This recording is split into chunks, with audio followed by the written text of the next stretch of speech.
आइए देखते हैं एक और बहुत इंपॉर्टेंट एग्जांपल। देखो इजी है, बड़ी डायग्राम देख कर ही हमारी धड़कनें तो तेज हो ही जाती हैं भाई, है बात या नहीं? हाँ जी, तो जरा देखो क्या कह रहे हैं वो आपसे। हाँ जी, अच्छा देखो इधर L, M and N are 3 parallel lines. तो एक तो L, दूसरा M और थर्ड क्या है N। ये तीनों लाइंस आपस में क्या हैं? पैरेलल है। ठीक है, दूसरी चीज सेकेंड पॉइंट क्या है? P and Q such that L, M and N cut off equal intercepts of AB, BC on PQ। ठीक है, तो इसका बेसिकली मतलब यह है कि AB और AC जो है क्या हो गए? इक्वल हो गए। इक्वल इंटरसेप्ट्स का मतलब है कि इक्वल पार्ट्स में डिवाइड कर देना। What does it mean? It means this is the mid point of AC। Is that clear? अच्छा, अब show that L, M and N cut off equal intercepts of DE। एक तो DE के equal intercepts cut करते हैं, DE and EF। अच्छा, ये हमें शो करना है, तो हमें शो क्या करना है, जरा उस पर भी नजर डालिए। हमें ये शो करना है कि ये वाली साइड इसके इक्वल है। ठीक है, बट प्रॉब्लम ये है कि यहां पर तो ट्राइंगल बन ही नहीं रहा है, तो हमें किसी तरीके से ये शो करना पड़ेगा कि ये वाली जो साइड है वो इसके इक्वल है। किसकी मदद से? With the help of triangle this ACF। पहले ये वाला ट्राइंगल लोगे और उसकी मदद से ये शो करोगे कि ये वाली इसके इक्वल है। ठीक है, और उसके बाद आप लोगे ये वाला ट्राइंगल, कौन सा?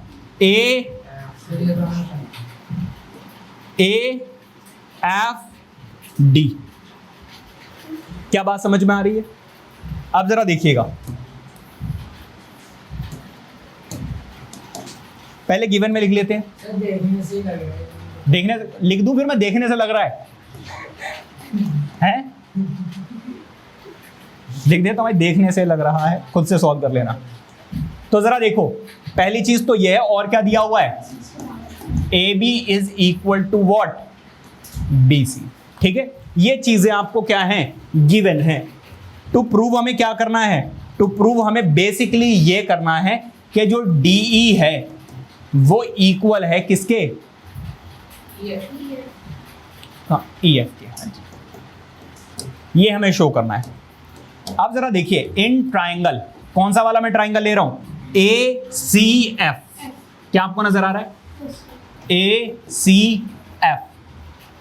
ACF में अगर आप ध्यान दें तो B is the mid point of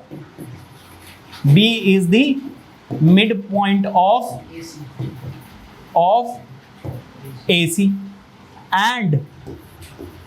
and क्या है? BG जो है, देखो ये वाली साइड किसके पैरेलल है? N के पैरेलल है। तो इसका मतलब यह है कि BG जो है वो पैरेलल है किसके? CF के। रीजन लिखना पड़ेगा कि M जो है वो पैरेलल है किसके? N के। इसलिए क्या बात समझ में आ रही है? Any problem? हमने बेटा ये पढ़ा था कि अगर दो मिड पॉइंट्स हैं तो साइड्स क्या हो जाती हैं? पैरेलल। फिर हमने ये भी देखा था कि अगर एक मिड पॉइंट हो और साइड क्या हो जाए? पैरेलल हो जाए, तो बाय मिड पॉइंट थ्योरम क्या हो जाता है? या by converse of mid point theorem, by converse of mid point theorem.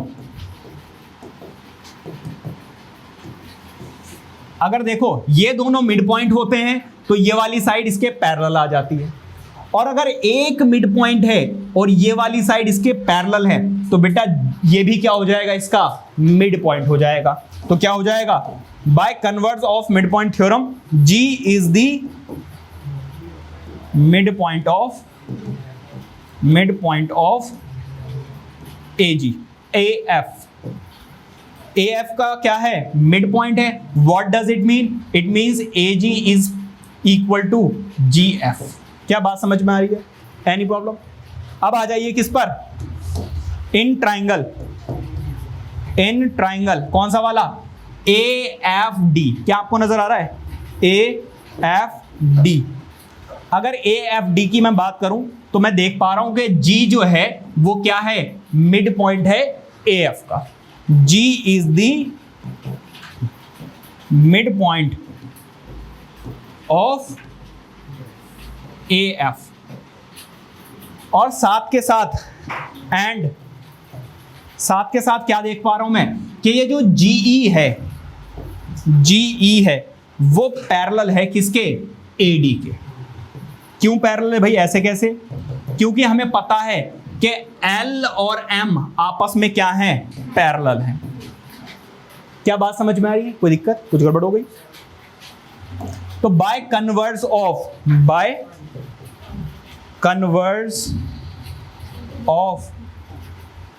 Mid point theorem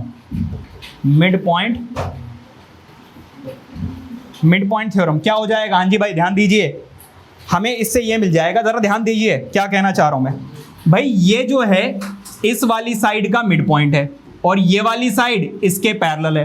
तो by converse of mid point theorem ये वाला पॉइंट भी क्या होगा, इस वाली साइड का मिड पॉइंट होगा या नहीं होगा? हाँ जी होगा सर, होगा, बिल्कुल होगा। तो इसका मतलब ये है कि F is the mid point of what, DF।